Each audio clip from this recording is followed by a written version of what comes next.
Street girls are like horoscopes, fun to believe in, but deep down, we all know they are not real. I'm kidding. I'm kidding. I really am. You can kiss 100 boys, babe, but let's be honest, you're not fooling anyone. The first time I heard Chappell Roan's "Good Luck, Babe," it hit me like a truck. It brought me straight back to my teenage years and my first Sapphic crush. You know, the one that's, messy, confusing, and way too intense for two people who were just friends. It's such a universal queer experience, right? When you're young and figuring yourself out, there's always that one straight best friend or classmate who turns your world upside down. If you've been there, falling for someone who sends you mixed signals and leaves you questioning everything, this one is for you.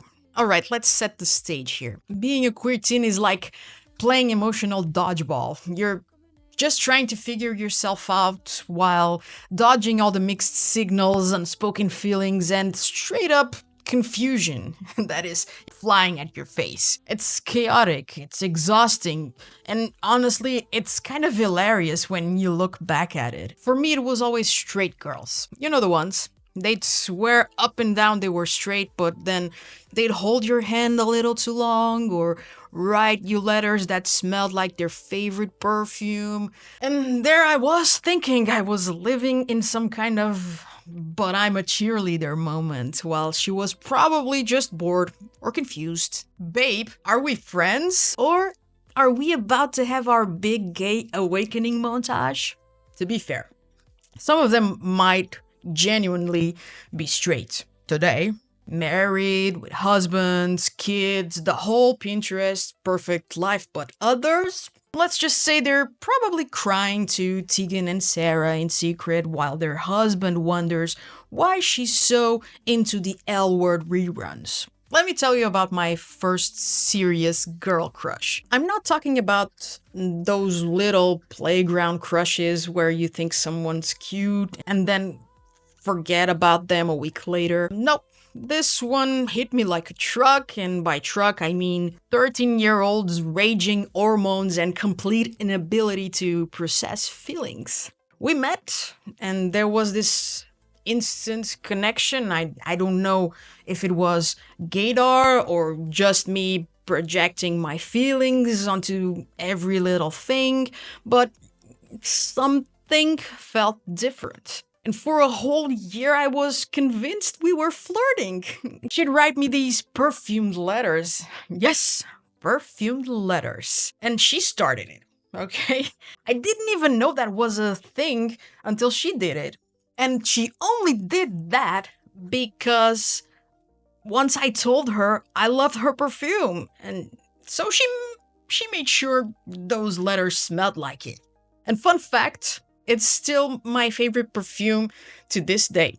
So yeah, thanks for the emotional trauma and my signature scent. She would even get jealous of my other friends. Friends I'd known forever. She wrote about it in these letters. She called them girlfriends, my girlfriends. And I think that was kind of adorable in a wow, you're totally into me, but won't admit it way. And yes, I might still have those letters somewhere, or maybe not. And then summer came and she went away on vacation, but did that stop us? Nope. We spent the entire summer on the phone, hours-long calls where my dad nearly had a heart attack when the bill came in. He probably thought I joined some kind of a long-distance cult. And when my birthday rolled around, I even visited her. My parents thought that was weird, but they never said anything. They probably figured I'd just found my first best friend, and that was so cute. Meanwhile, I was over here trying not to combust every time she looked at me. So here's where things took a turn. After summer vacation, she came back to school and suddenly something felt off. She started pulling away from me, and I had no idea why. Naturally, I panicked because in my head, we were basically soulmates. So I asked her if something was wrong. And she hit me with the classic, I just wanna be friends. Friends? Babe, I thought that's what we already were. Just with the, the extra staring, touchy moments and perfumed letters. But fine, I played it cool, or at least I tried to. I gave her space and pretended I was totally over it. I wasn't. But then a few days later, she started creeping back into my life like nothing had happened. And not just creeping, she was closer than ever. More staring, more subtext, more of that, are we about to kiss or am I imagining this kind of energy? And at this point, my heart was on a roller coaster with no seatbelts. We spent so much time together, alone in my house or hers. Although I avoided going to her house because her mom scared the shit out of me. Anyway, one day after another of our intense stare-offs, you know the kind, she told me she had something really important to tell me. She said she'd tell me after our volleyball game happening the next day. And yeah, we were on the same volleyball team. Shocker. Naturally, I spent the entire night spiraling. Was she going to confess her love? Tell me she wanted to run away together? Or maybe something completely random like, I got a new puppy. So here's where everything fell apart. She didn't tell me what she wanted to say after the volleyball game, but she was still planning to tell me later. And then a party happened. The party. Her mom went out of town for the weekend and left her with this older girl who was supposed to be babysitting her. But instead of babysitting, this girl threw a party at the house for her friends. It wasn't even at her house, but okay, teenagers. I'm getting old. I did it all the time. Whatever. And she came back to school on Monday acting completely different. Like all those moments we shared never even happened. Later, she told me she spent most of the party hanging out with some older boys who were friends of her babysitter. And I remember the look in her eyes when she told me this. It was like she was trying to prove something. See, I'm not gay. She pulled away for good after that night. It wasn't just a little distance. It was like she'd built a wall between us overnight. She started hanging out with new people, mostly older boys, and suddenly she was boy crazy. And when I say crazy, I mean full on obsessed with these older guys from the party. It was like whatever connection we had just evaporated. I've spent a lot of time wondering what happened at that party. Did she hook up with someone?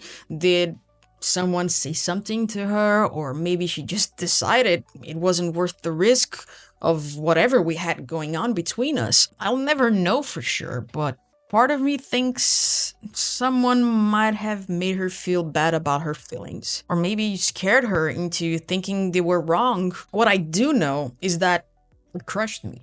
There were still moments where she'd tease me or give me these looks that made my heart stop, but it was never the same after that night. As you can imagine, after this, I was full on emo. I was listening to all the sad songs and overthinking every single moment we'd ever shared. Did I imagine it all? Was it real? Or was I just some kind of experiment for her while she figured herself out? The worst part is, I'll never know. But here's where things took an unexpected turn. That summer, I ended up having a little fling with an older girl. She was only a year older than me, but back then, that felt so mature. It wasn't anything super serious. We exchanged a few letters and hung out a bit, but she had this confidence and flirtatiousness that completely shifted how I saw myself. She didn't just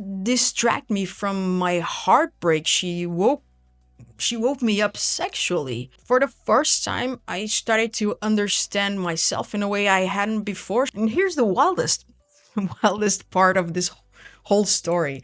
That heartbreak indirectly led me to the person I'd end up spending my life with. So during the whole fallout with my first crush, remember that she started hanging out with new people? Well, one of her friends had a younger sister, and that sister just so happened to be friends with the girl who would eventually become my wife. Cosmic lesbian domino effect. So, what's the moral of this chaotic, sapphic teenage love story? Honestly, I think it's that every experience, no matter how messy or confusing, it shapes you in ways that you don't even realize at the time. So yeah, shout out to Teenage Heartbreak for being the chaotic gay rite of passage we all hate, and shout out to all the sapphic disasters who are still figuring it out. You're not alone in this mess. Alright, my sapphic gorgeous people, now it's your turn. I want to hear all about your first teenage crush. The drama, the heartbreak, the chaos. Drop it in the comments because let's be real, we've all been there and misery loves company.